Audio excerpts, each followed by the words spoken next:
akan melakukan praktikum pada KP3 percobaan kedua yaitu pemuaian zat cair.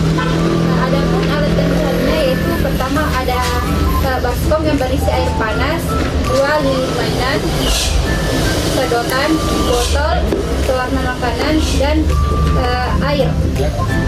Pertama, yaitu langsung saja pertama masukkan pewarna makanan ke dalam air.